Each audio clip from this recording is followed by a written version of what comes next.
Hello friends, welcome to Crochet and Beyond. Today you are going to be learning how to do the Trinity Stitch. For this particular sample here, I'm using worsted weight yarn. It looks like this by Red Heart. This is a size 4. I do start the foundation chain with a larger hook, a 5.25 or 5.5. They are actually the same. And then when I do the actual work here, I switch to a smaller hook.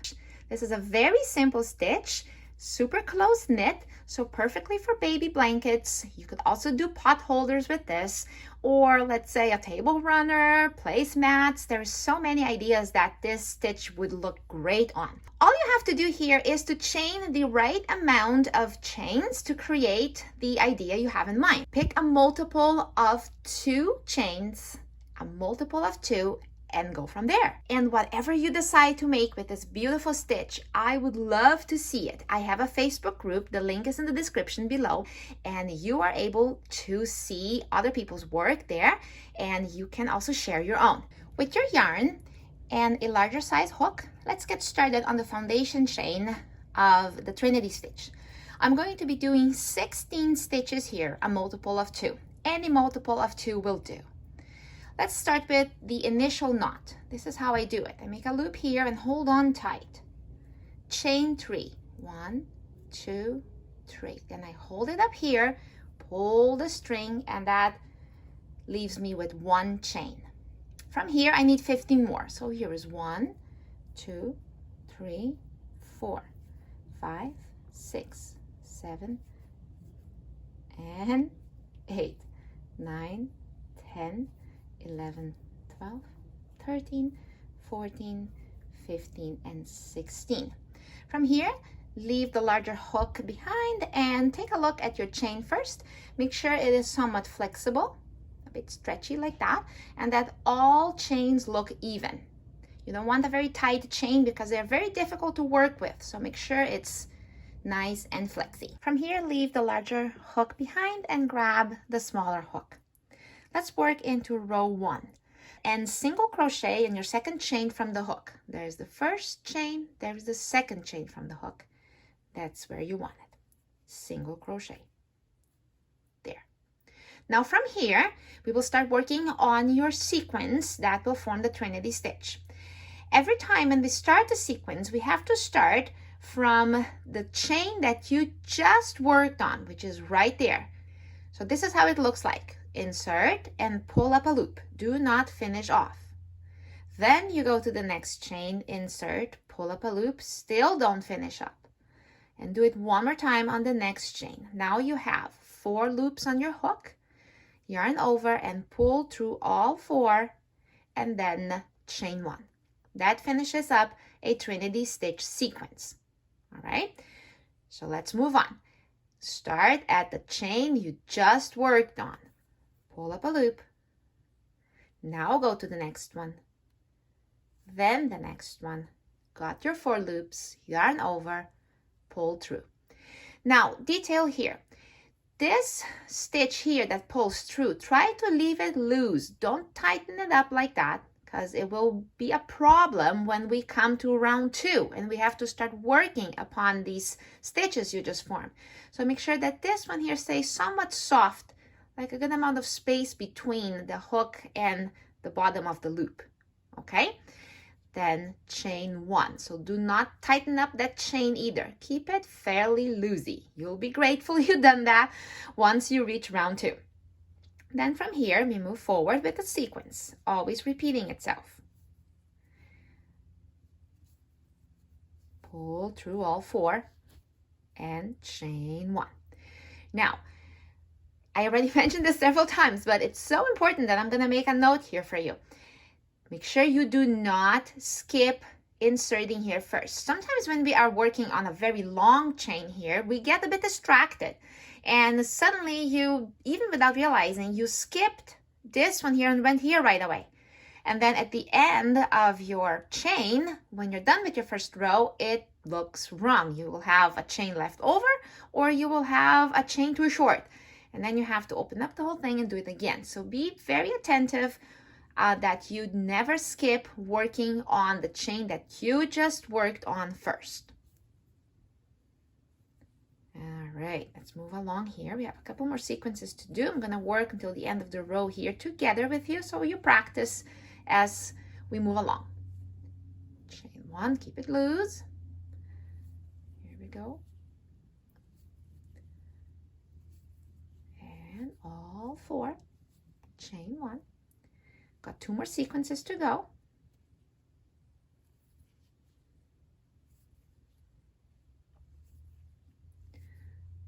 All 4, and here. Now we got the last one. All right, you go for 1 loop here, then another one, still another one. So you notice that there is no chain left here for you to work with. That's how your row needs to end. No matter how many chains your initial chain is, you gotta have no chain left over here at the end. This little guy here is the initial knot, so that wasn't a chain anyway. It kind of looks a little bit like it, so don't get confused. All right, if you have 1 chain left over here, or suddenly you were a chain too short, something here went wrong and you'll have to go back, open it up, and redo it. Otherwise, your Trinity stitch will look off. All right, so let's finish up here. Now, attention to this.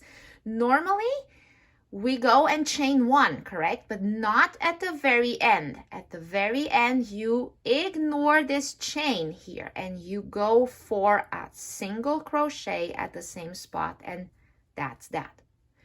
This way, we started with a single crochet here, remember? And we ended with a single crochet. Now let's move into row 2. And every single time when we are changing rows, so we will chain 1 now and then turn. Then we start row 2. Now as we work into row 2, you will be building your Trinity stitches upon the previous stitches built here on row 1. It feels a little different, so make sure that you pay attention to your front loop and your back loop here. All right, the back loop is usually a little hidden. The front loop, if you look from here, is quite visible, and it's tempting to just pick up the front loop, and we don't want that. Make sure that always both loops are included. So 1 single crochet in the very first stitch, that one right there. Make sure both loops are included and go ahead and do 1 single crochet. Now we start the Trinity stitch, starting at the same stitch you just worked. Pull through, don't finish off. Now the next one, pull through, don't finish off. Make sure both loops are included, yeah, and still another one.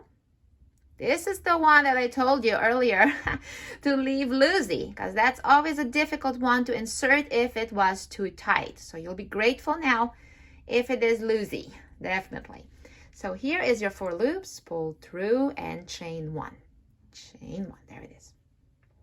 Now from here, let's work together. We're practicing, feeling the tension, wrestling through that one. Pull through and 1 more done. Don't skip this one. All right. And pull through. So see, it's nothing really different. You just have to make sure that you include both loops. See, both loops are included, right? And then you're good.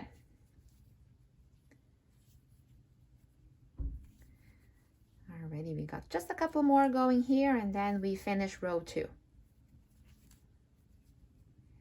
Here we go.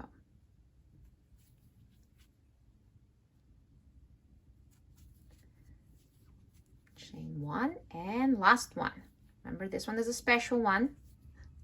There is your last one. This one here is a bit fussy. It looks kind of warpy. So kind of just pull through. Find all the strings that go with it.